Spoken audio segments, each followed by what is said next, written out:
Hello everyone, Peter here, 630 e-bikes and bikes. How to use the front wheel quick release.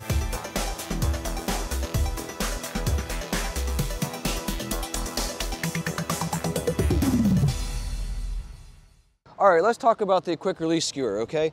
This is an innovation that many people know about and then a lot don't. This was innovated actually for racers so that they could switch out their flat tires very quickly. Actually, in the Tour de France or really any other race, a wheel can be switched out in about 10 seconds, actually. They'll bring a brand new wheel. They won't even switch the tire out. They'll just bring a whole new wheel that's ready and then just pull this one out and slip the new one in. The whole process literally takes about 10 seconds. It's quite amazing. That's because of the quick release skewer, which is really just a rod that goes through the center of your wheel, to the axle, and then there's a cam. There's actually a cam lever right here, which squeezes the wheel in place, okay? So once the wheel is in the dropouts right here, there's no axle protruding beyond the fork dropouts. So the axle, which is surprising to a lot of folks, it has threads, but it's a very thin little bit of thread right here. It doesn't look long enough for an axle, so that definitely surprises folks a lot of times. When I'm slipping this one in, this one has a disc brake, so I need to make sure that the rotor goes right into the caliper there, and then that the front wheel, axle rests in the dropouts, okay? Now, there's two springs. These springs are not actually necessary for the function of the quick release. There they are. I don't know if you can get them, Nate. That's also for the racers, and what it does is when the quick release is open, it actually pops the quick release apart from each other. It pops it out a little bit so that the wheel can drop out really, really fast. In a race, they'll just undo the lever usually, maybe do a couple twists of the thing, and then they'll just lift up the front of the bike. That wheel will fall out, they'll slip a new one in and just tighten it back in. So anyway, these springs are not actually necessary, but they are a little handy. So when you put them in, they're shaped like a cone. The narrow end of the cone will go inwards, okay? So I'm gonna go ahead and take this one. There's one spring for one side, and then the other spring will go in with the nut on the other side, okay? We're gonna slip the quick release in. Now, normally, it doesn't matter which side of the bike the lever goes on. Normally it will go on what we call the right side, which is this side over here, the non-chain side. That's because most people are right-handed, okay? And so in a race, they want everything to be consistent, and so it's always on that same side. In this case, the disc brake's over there.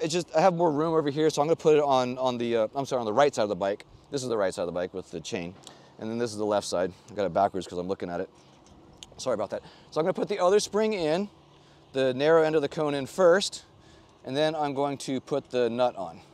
Now this is all with the lever open. You can see how those springs just pops the mechanism out, so it goes clear of the dropouts. The dropouts the part that it's going to clamp to. So with the lever in the open position, it actually says open here and then close there, okay? I'm going to, with the lever open, I'm going to start to tighten this nut down, okay, till it starts to get a little firm, and then I'm going to test it. I'm going to close the lever. That's way too easy, so that's not tight enough, okay?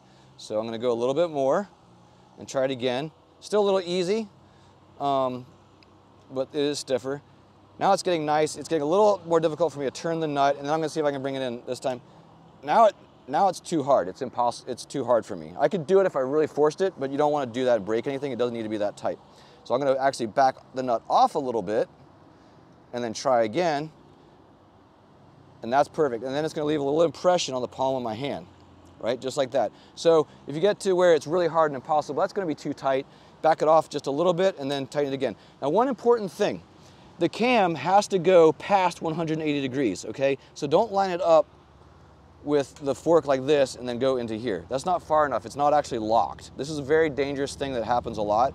It can just open on its own very easily, okay? It actually needs to swing like this. So it's open like this all the way, and then there's 180 degrees, and then it goes past 180 degrees to lock it.